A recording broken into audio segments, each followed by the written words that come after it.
Bonjour à tous et bienvenue sur cette nouvelle vidéo. Aujourd'hui, une petite review, on y va pour la Gameface Evil M4 CQB. Alors du point de vue de l'extérieur, vous avez une réplique avec un corps totalement en fibre de nylon. Donc l'externe de la réplique est en fibre de nylon.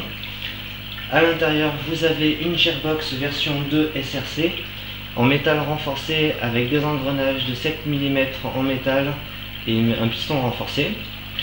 Vous avez un hop-up réglable, une longueur de 66 cm au minimum et 74,5 cm au maximum, un poids de 1,9 kg et une puissance d'environ 1 joule.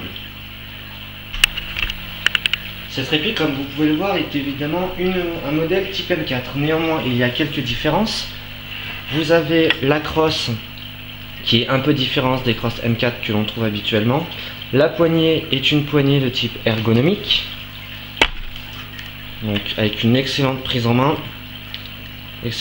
très confortable, un plastique très dur, assez dur, mais une bonne texture au niveau des doigts, un peu granuleux, ça reste confortable.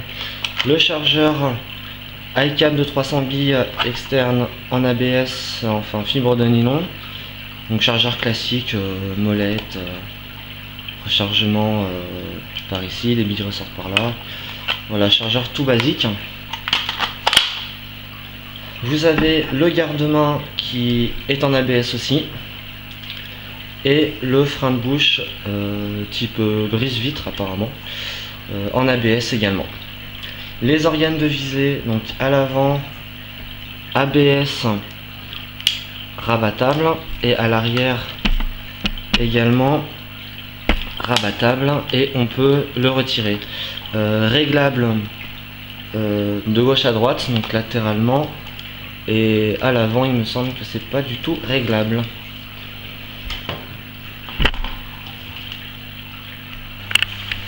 La réplique, comme la plupart des M4, dispose de deux modes de tir, donc un mode sécurité, le mode semi-auto et le mode full automatique.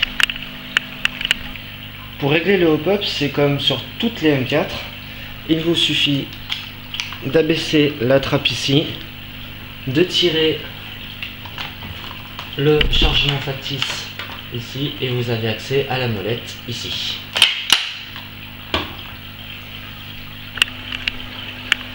La réplique d'origine dans son pack vous est fournie avec une poignée avant.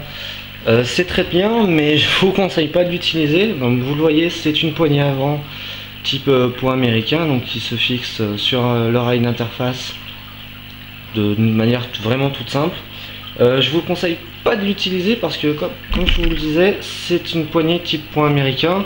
Alors dans le feu de l'action, si vous voulez l'empoigner correctement, les doigts se mélangent dans les trous, c'est vraiment pas pratique.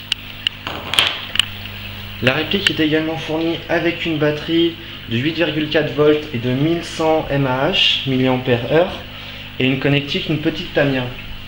Personnellement, moi je vous conseille de changer, de prendre tout de suite une 9,6 volts. Vous aurez une meilleure cadence et une meilleure réactivité sur la réplique, l'interne étant renforcé, donc il n'y a pas de souci au niveau de la casse. Cette réplique, comme tous les modèles du M4, dispose de nombreux rails d'interface. Vous disposez d'un rail sur le dessus pour y mettre tout ce qui est viseur holographique, laser, lunettes de snipe si vous voulez, tout ça. Vous avez 4 rails sur le garde-main, donc poignée avant, laser, handpec, tout ça, il n'y a aucun souci là-dessus, vous pouvez accessoriser votre réplique comme bon vous semble. Voilà, j'en ai terminé pour la présentation de la Gameface Evil M4 CQB. J'espère que vous avez aimé la vidéo, je vous laisse avec un petit extrait de tir. Je vous souhaite une bonne journée et à très bientôt sur la chaîne. Ciao ciao.